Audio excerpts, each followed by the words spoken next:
The African Continental Free Trade Area marks a major milestone in Africa's journey towards economic integration, aiming to create a single market that facilitates the free movement of goods, services, and investment across the continent. As the agreement gains traction, digital trade and cross-border payment systems are emerging as critical components in unlocking its full potential. Seamless digital infrastructure, interoperable payment platforms, and supportive policy frameworks are essential to enabling efficient trade and expanding access for businesses, especially small and medium-sized enterprises across the continent. Now, joining us to provide insight into these evolving landscape is Adeyemi, Managing Director of Intermark Consulting and the leading voice in Africa's digital payment ecosystem. Welcome to Newsday. Thank you for joining us. Thank you very much, Amobolanle. It's good to be here. As a key player in the industry, how would you say we've performed so far? I know that the AfCFTA agreement brought a new dimension to the whole game. Yes. How would you say we've performed so far? Well, I think we've done incredibly well in Africa, especially with the coming of the AfTA protocols, which focuses not just on trade of goods, but of services as well. Also focuses on investment and then the movement of people across the continent. Of course, Africa then becomes a big market for access to the world. And this therefore becomes the platform to launch entrepreneurs into expanding internationally onto the bigger, global markets, because Africa now becomes the eye of the world where people want to source, services and goods, raw materials, and other products that are available on the continent.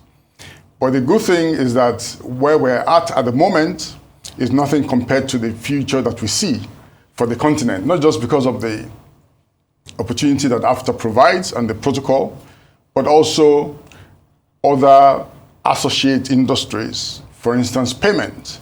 So there is no trade without payment, correct? Indeed. And because of the facilitation of technology with respect to payment, it's become, a bit more robust with the way payments can be done cross-border. Digital payment, like we know, has gained traction in the last, 10, 20 years, with Nigeria leading in that pack. We know of big, brands in the digital payment space working in Nigeria in the first place, but also on the continent. Now is the time with AfTA for these companies to look beyond their shores, beyond their borders, because technology respects no boundaries. And therefore, whether you're in Nigeria or you're in Ghana or you're in Togo, or you're, for instance, in South Africa, but you have a solid, payment platform that you can make available for the continent, is a time to look at what, AfTA is talking about and see how these technologies, these payment platforms can then be leveraged to provide solution for everybody on the continent. Of course, we know what the Pan-African Payment Systems is doing, PAPS, on the continent as well. But then PAPS is like a big platform that everybody can connect to, while people are also doing providing their services individually as corporate organizations. So I'd like to say at this point that the future is bright with AfTA. I just returned yesterday from Sierra Leone, Freetown, Sierra Leone, where African Union, APRM, had the third forum, the third high-level forum actually, looking at South-South cooperation and triangular cooperation within Africa, where they're mandating all countries within the continent to come together to form a big market so that all the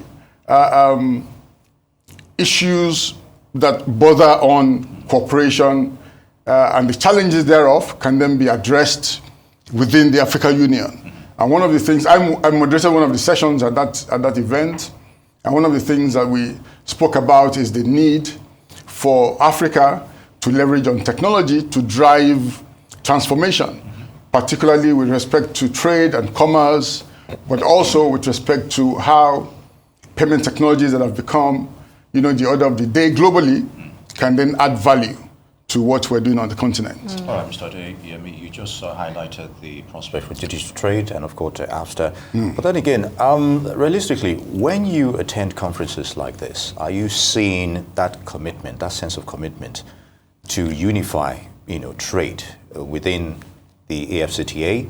And, of course, what do you think are the major challenges, in getting that single market or whatever they're trying to achieve, done realistically? Right. So one of the biggest challenges will be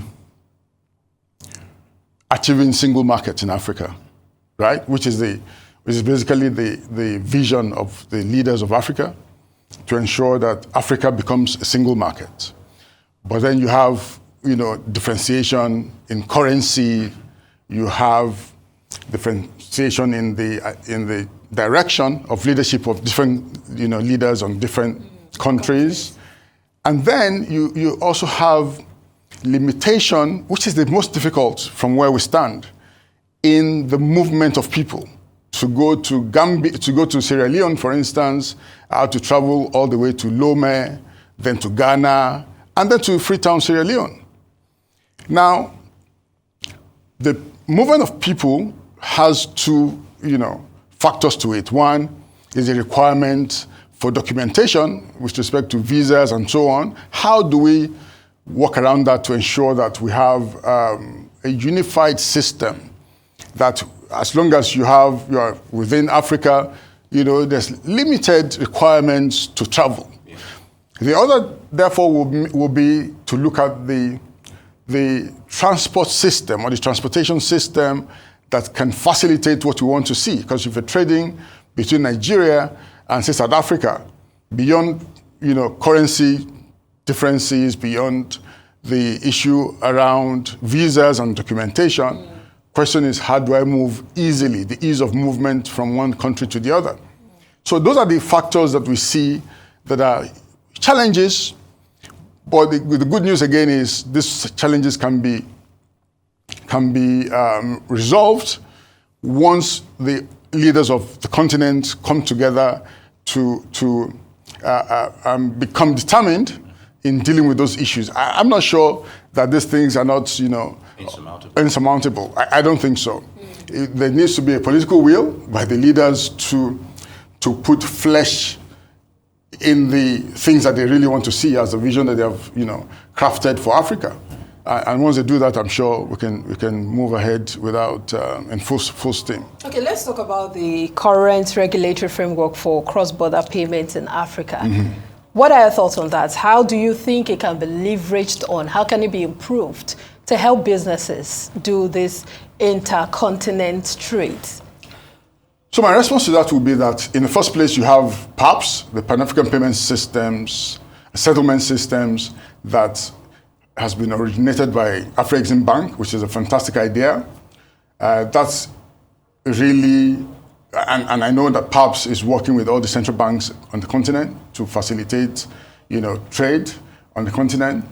But then when you are a technology business owner, obviously you can register your business on the continent, anywhere on the continent, and that becomes valid as long as you respect the regulatory framework for each of the continents. Of course, you'll be registered under the framework of the central bank of that country.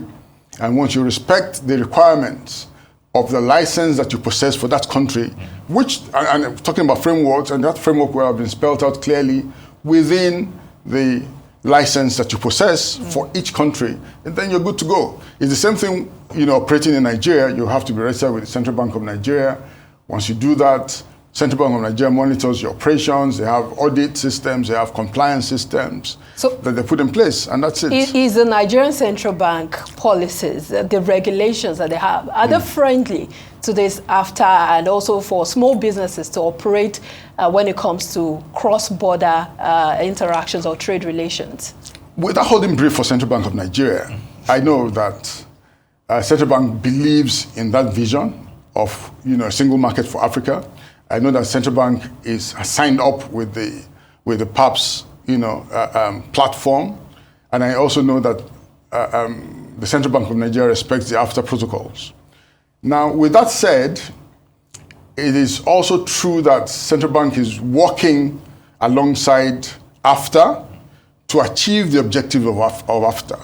Therefore, whatever Central Bank needs to do to make the continent as single as possible when it comes to payment, when it comes to facilitating trade, I'm 100% that Central Bank will do just that. Right. But finally, based on current momentum towards cross-border payment, say in the next 10 years, what are your projections for this, scenario? Very good question, and this brings me to the conference, the Continental Conference that we have on the 17th to the 19th of June at the Eco Hotels in Lagos, Nigeria, where we're in partnership with AFTA as co-host of that conference, Internal Consulting, and AFTA in partnership to bring to the world the best of Africa when it comes to the AFTA protocols and digital trade and commerce. So the theme of this conference is beyond borders. All right, beyond borders. We have to also take this conversation beyond beyond here. Thank you so much for your time. Adeyemi Adeyinka, Managing Director of Intermark Consulting. It's been a pleasure having you on the show. Thank you very much.